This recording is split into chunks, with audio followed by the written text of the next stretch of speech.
Que a graça de Deus seja sobre você e sua família em nome de Jesus.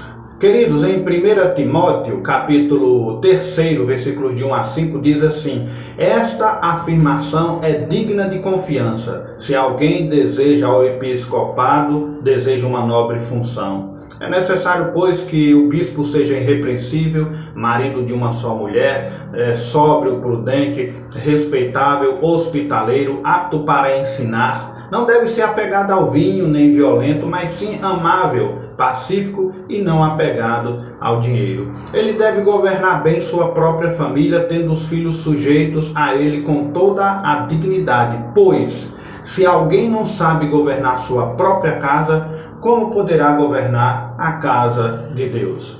Dentro dessas instruções que Paulo passa ao jovem Timóteo, eu quero extrair aqui 4 funções que um homem cristão deve exercer para abençoar sua família. E a primeira função é que ele deve ser sacerdote da família. Sacerdote é aquele que apresenta a Deus os pecados da família, as queixas, os problemas da família, ele pega e coloca diante de Deus. O sacerdote está sempre intercedendo, está sempre orando pela família. É aquele que sempre vai colocar a família dele diante de Deus. Uma segunda função do homem cristão, dentro dessas instruções de Paulo a Timóteo, é que, além de sacerdote, ele deve ser profeta.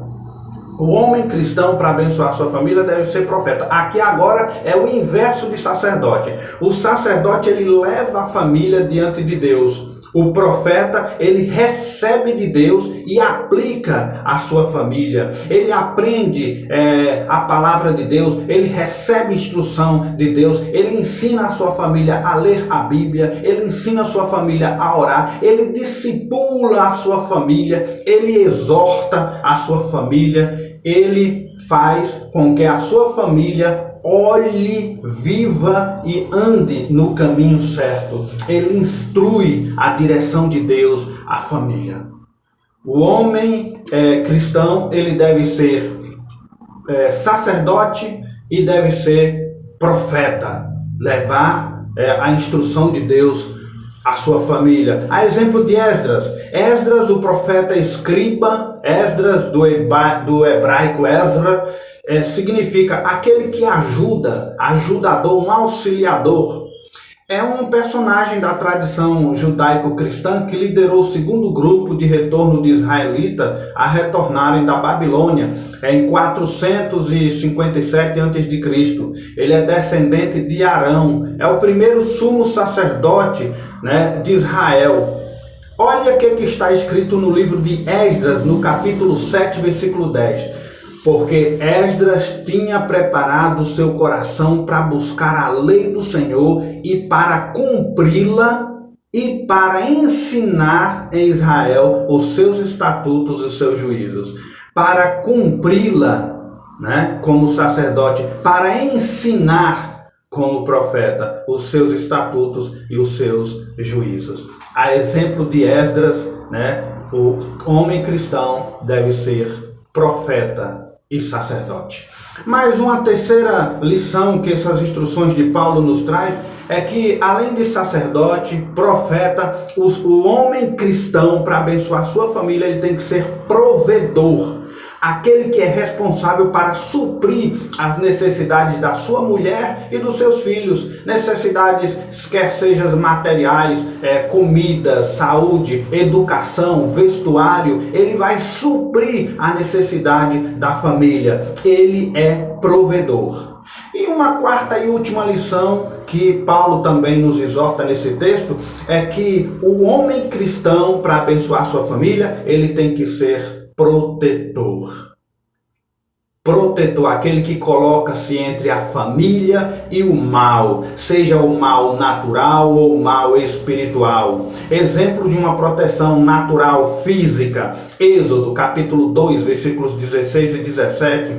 E o sacerdote Reuel de Midian tinha 7 filhas, as quais vieram tirar água e encher os bebedouros para dar de beber ao rebanho do seu pai. Então vieram os pastores encrenqueiros e expulsaram-na dali do poço. Porém, Moisés viu, levantou-se e defendeu-as fisicamente, e elas puderam dar de beber, né, ao rebanho. Proteção física. Futuramente ia fazer parte da vida de Moisés, uma daquelas mulheres, mas a proteção do homem cristão. Um exemplo de proteção espiritual: a última e pior das 10 pragas do Egito mostrou a ira divina contra a desobediência de Faraó. Todas as famílias do Egito tiveram luto naquela noite, inclusive a família do rei. Mas nos lares do povo de Deus nada de mal aconteceu. Sabe por quê? Porque os maridos hebreus receberam a instrução de Deus de aspergir sangue nos umbrais das casas de seus familiares para que o anjo da morte não levasse o primogênito. Proteção espiritual. O homem cristão, ele deve ser sacerdote, ele tem que levar da família para Deus, ele deve ser profeta, ele tem que receber de Deus e abençoar sua casa, ele tem que ser protetor, ele tem que proteger sua família, ele tem que ser provedor, ele tem que sustentar sua família. Homem cristão protege sua família. Que marido, que pai, que esposo você tem sido? Que reflita nessas instruções que Deus nos traz nesse momento e que você se atente à palavra de Deus e abençoe a sua casa, abençoe a sua família, seus filhos, sua esposa, e que seja uma bênção ao teu lar, em nome de Jesus. Que Deus te abençoe e que você reflita nessa palavra. Amém?